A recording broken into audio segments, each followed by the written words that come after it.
I love it when a plan comes together.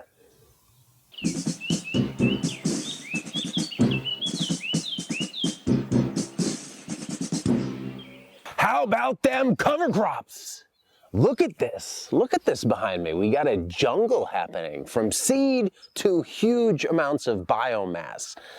These cover crops are doing exceptionally well. You have the tall ones reaching to the sky, catching rays like Jerry Rice in his prime, and you have the roots dropping sugar into the soil like LT coming for Ron Jaworski back in the 80s. Cover crops have been a huge success for me this winter on my upper beds and my lower beds here. These lower beds are just kicking, as you can see behind me.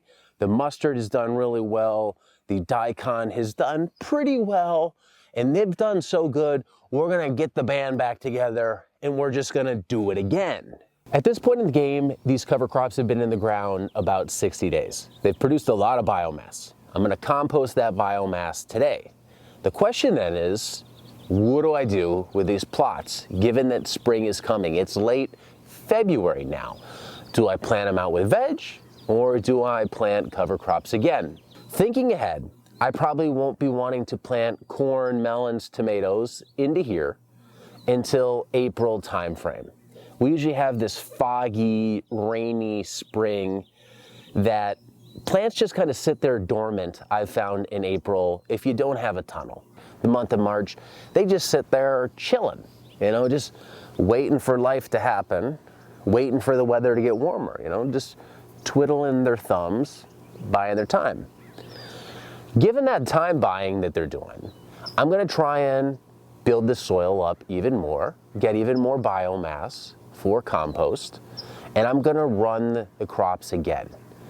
I think if I plant cover crops into the ground today, direct seed them, that I can get enough growth over the next 30 to 45 days that I'll get a nice stand above ground to harvest for compost.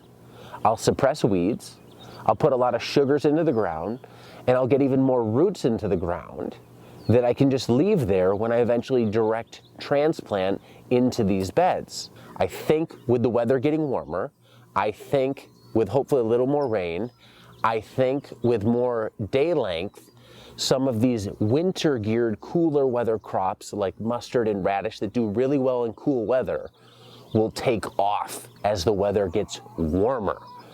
Because while they do great in cool, they do really good in warm weather too. And I think I'm gonna benefit from this little time play here. It's a bit of an arbitrage I'm trying to do.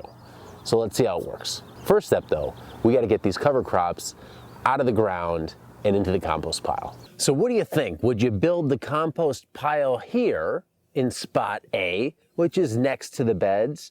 It's a nice unused location. It's on a slope where I'm not gonna be growing anything. It's kind of tucked out of the way. There's enough room to put the pile. Do you put it here in point A, or should we put it in point B? Here's area B. Would you put it here? This is on the production bed, directly on the production bed where crops could be growing. Would you choose B or point A off to the side over there? When it comes to building my compost pile, I'm gonna be building it on spot B. And you might be thinking, why are you gonna waste production space putting a compost pile on it? And I'll tell you exactly why. This is some of the worst soil I have in this whole plot. It's very heavy clay. The growth here is sporadic. There's just not a lot happening in the soil here. It's also shaded by these trees behind me. That is also limited plant growth. And my thought is, the worst soil, the shadiest area, why not try and improve that by putting the compost pile right here?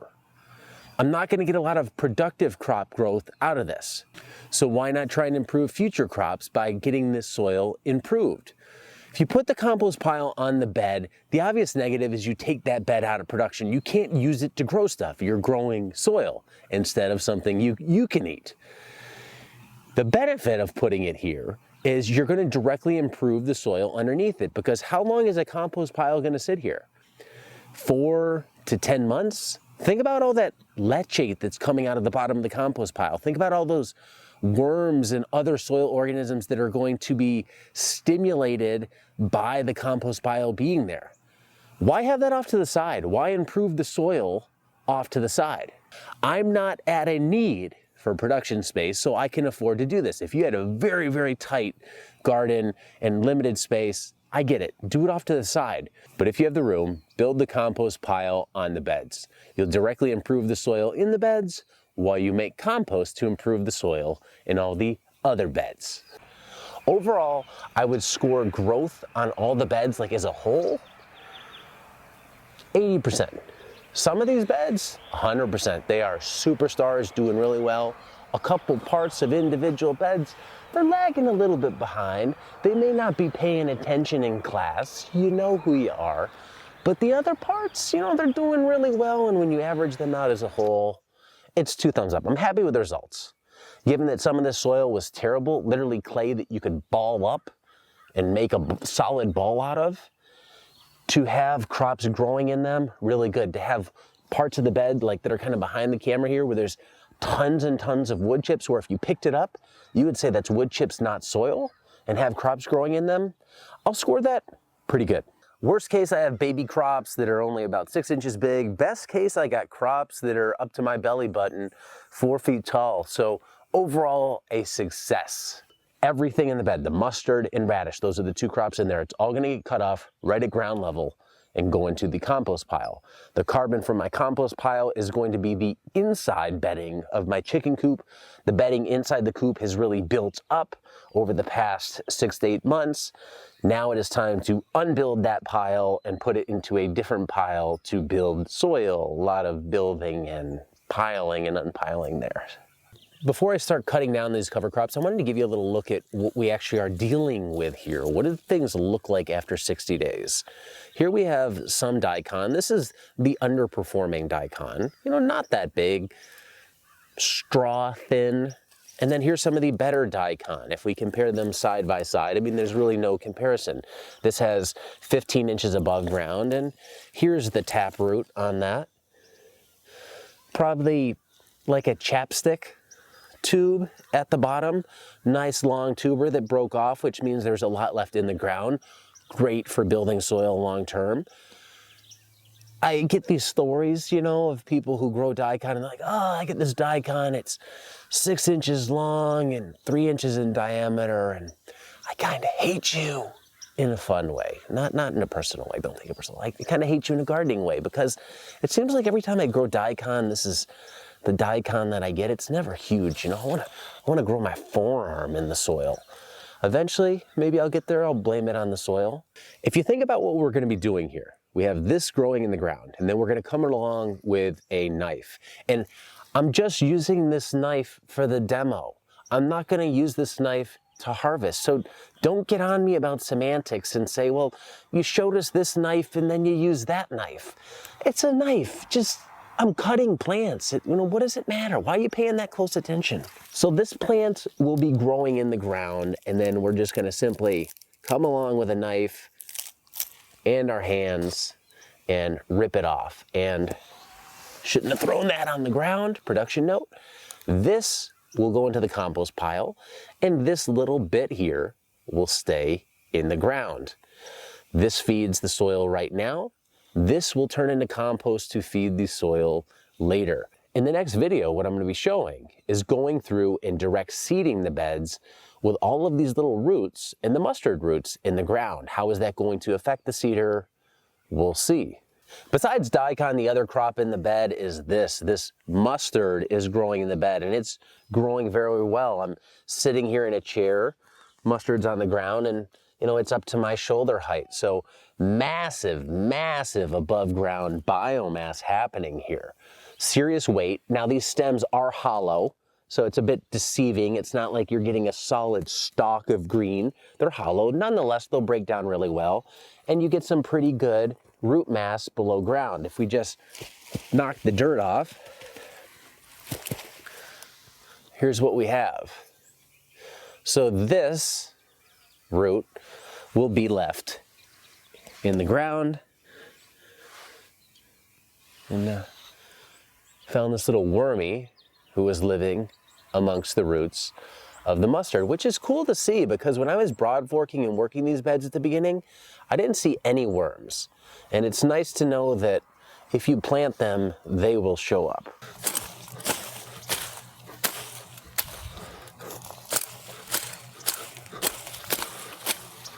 For taking down these cover crops, I went in to get the sickle and I saw this tool here that I've had in my shed for probably 5 years. I picked it up at a swap meet for like $1, and I actually really like it so far in chopping down all these cover crops. They're soft enough, yet firm enough that this works really well. And I don't have to bend over to chop, which is a huge plus. Maybe Dude Bro was right.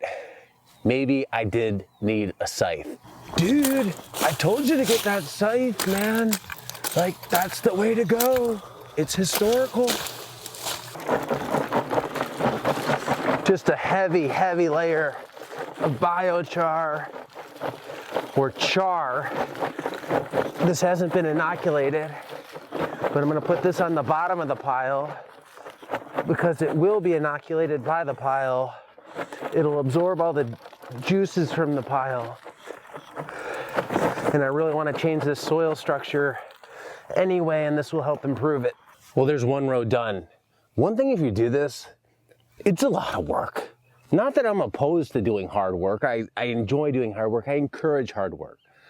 But this is not for somebody who is a casual gardener. If you have a limited amount of time, growing these cover crops, like gathering this up, composting it, it does take a lot of time. So you have to enjoy it. You have to be into it. It has to be fun, or you're not going to stick with this. This is why I think sometimes composting and this type of gardening doesn't get a lot of traction. People love reading about it. They love watching a video like this about it and hearing about it. And then they want to do this and they're going to spend 2 hours chopping down crops, putting them in a pile, and then planting seeds so you can just do it over again. But if you like it, if you embrace it, if you enjoy the exercise, if you enjoy the journey, do it.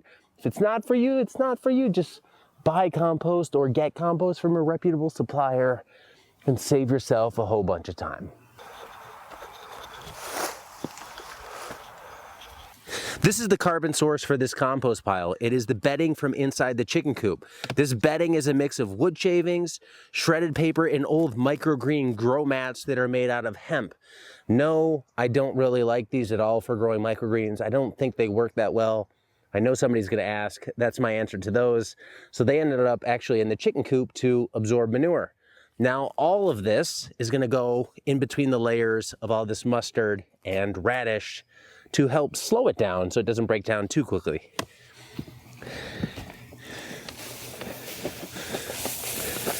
Here's the pile started with one row done. All the beds are now cut, harvested, and they've been built into a compost pile. Next step, I'm going to go over the beds with a leaf rake to get any little bits of leaf debris still left on the beds. I will also rake up some of the biochar that I initially poured on the beds. That's okay because it's all going to go to the compost pile, get composted, and then come back to the beds. So whatever leaves the bed now will make its way back there eventually.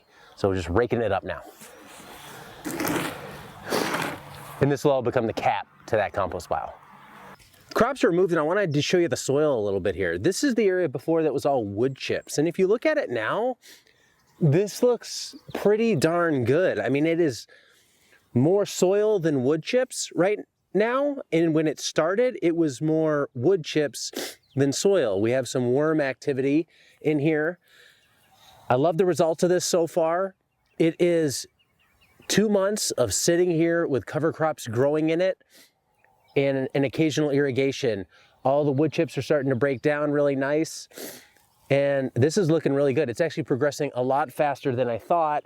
I was expecting more actual wood chips in this area, but looking at it, I'm pretty happy with it so far.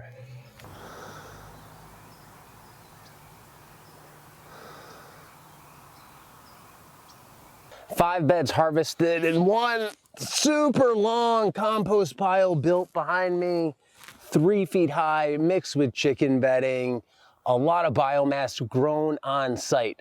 Next step is just to do it all again. I'm gonna bring out the seeder, put some cover crops in, grow some more biomass. Stay tuned for next week's video where I'll show you how I'm seeding into all the biomass left on the surface and all the roots below the surface. I don't know how good it's gonna work. We'll give it a shot.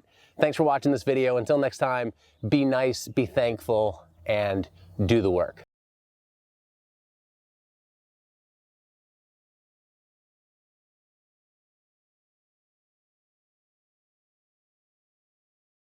I know somebody's gonna say, you shouldn't walk on your beds, and I'm with Charles Dowding here. You're okay, you can walk on your beds. It's not gonna kill your soil. Walk on your beds occasionally.